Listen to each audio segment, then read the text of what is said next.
दो, बेसहाई का सारा सीमा बेहाई का।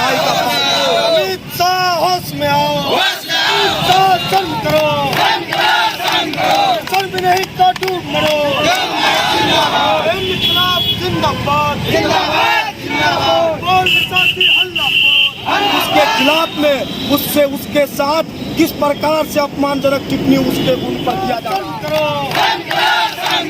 शर्म नहीं तो डूब मरो। अमित शाह इस्तीफा दो,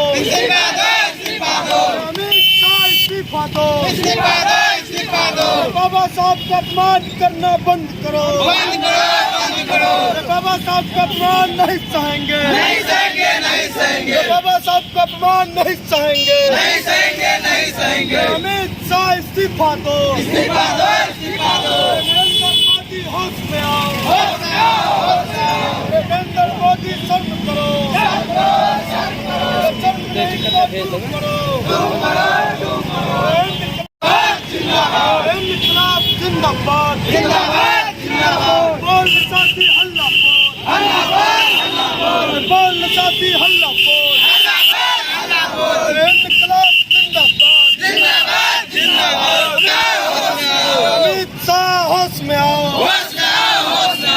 देखिए, जब से इस देश में आरएसएस और भाजपा की नेतृत्व वाली सरकार बनी है, लगातार इस देश के संविधान पर हमले किए जा रहे हैं, आम आवाम के संवैधानिक और लोकतांत्रिक अधिकारों पर हमले किए जा रहे हैं। और अब जो सत्ता में बैठे हुए लोग हैं, इनकी बेशर्मी देखिए कि ये बेसहाई का सारा सीमा बेहाई का पार कर दिया है। और इन्होंने इस देश की जो बहुसंख्यक पिछड़ी दलित दमित तबका है, जो वंचित आबादी है, जिनको इन्होंने इस देश में समानता और बराबरी का हक दिया, जिन्होंने इस देश को संविधान दिया है, उसके खिलाफ में उसके साथ किस प्रकार से अपमानजनक टिप्पणी उसके उन पर किया जा रहा है।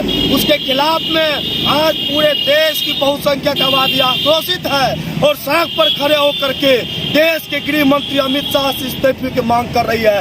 यह शाह इस्तीफा नहीं देता है जब तक उनको गृह मंत्रालय से बाहर का रास्ता नहीं दिखाया जाता है, तब तक यह आंदोलन रुकने वाला नहीं है। यह आंदोलन आज इस देश की वंचित आबादी की इज्जत और आबरू की लड़ाई है।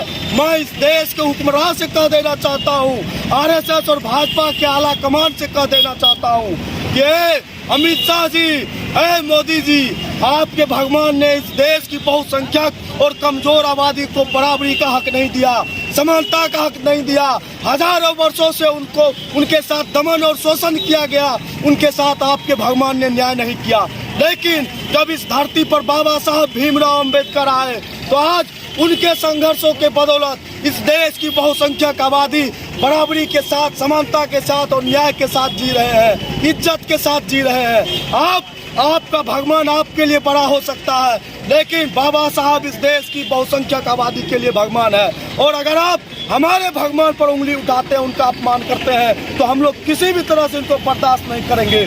जब तक उनको गृह मंत्रालय से बाहर का रास्ता नहीं दिखाया जाता है, यह आंदोलन अवरोध जारी रहेगा और यह आंदोलन और उग्र होने वाला है। यह मैं देश के हुक्मरान से सचेत कर देना चाहता हूँ।